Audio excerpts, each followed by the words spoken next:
Hey everyone and welcome to iSimplified Tech. In this video we're gonna talk about the Pioneer AVH-W4500NEX. Let's see what this unit can do. This is one of the most popular Pioneer head units and it's also a DVD receiver. The price for this unit is somewhere around $700 US. In the box you will find this USB extension cord, GPS antenna which is required for the Wi-Fi, Apple CarPlay and Android Auto, and also you will get a remote control for your passengers. But enough for that, let's go and check this unit out. Unfortunately the 6.94-inch display is not an HD one, but instead it's a WVGA clear resistive touchscreen. As you can see it's a double DIN unit which is 4-inch tall. And as you may well expect it, it's boot time test. It's almost 9 seconds, not too good, not too bad. Now let's switch to the Apple CarPlay, which is my favorite feature.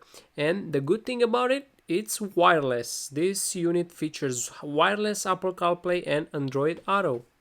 And the screen responsiveness when using the CarPlay is not that bad actually. I'm quite satisfied because I've seen worse, so this is gonna give you a smooth experience when using CarPlay. Now check this out, if I'm pressing this button, it's gonna switch between CarPlay and the source, which can be a radio or whatever you're listening to, but what I wanna point out is look at this animation when you press the button, how smooth everything comes back. I really appreciate those small details because they really bring in a nice and smooth user experience. Another feature that this unit is famous for is the WebLink. Works for both iPhone and Android devices. This is pretty cool because you have the ability to watch YouTube on this receiver. That's a plus.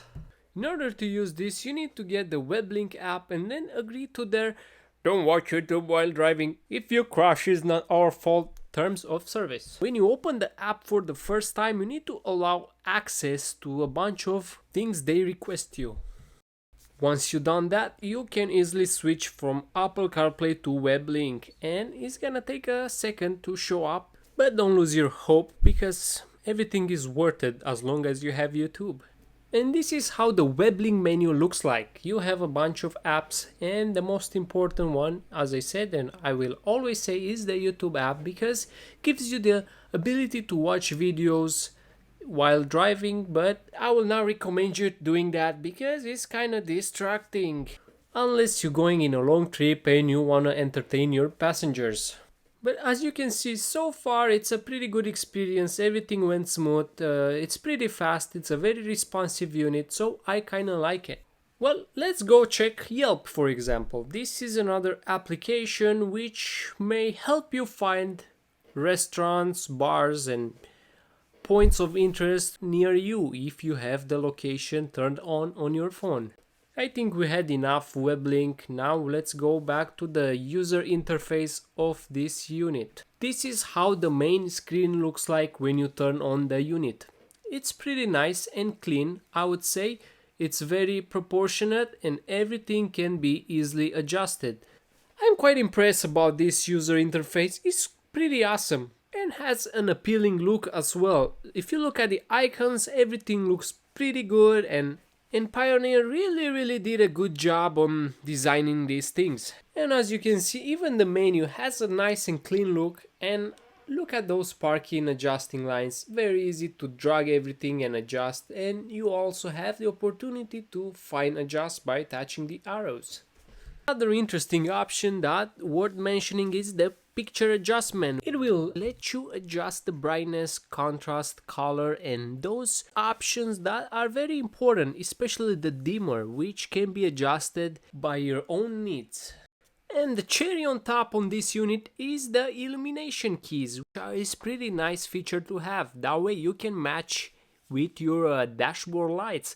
And check this out, you can change any color you want and setting the intensity. That is pretty nice. Some units let you do only the color, but they won't let you set the intensity.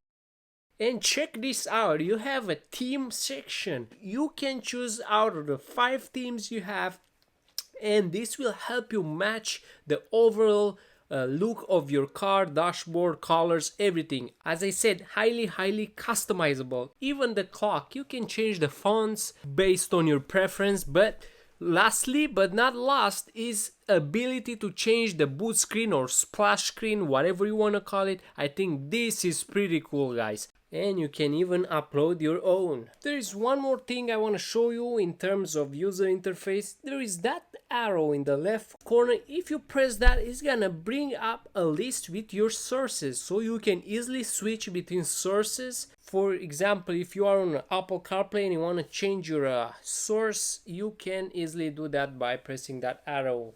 I think I talked enough about the user interface. Now let's go check some other stuff out, such as screen angle adjustment. So this is very useful in circumstances when you have to place this unit in a lower side of your dash, and this is gonna facilitate the view.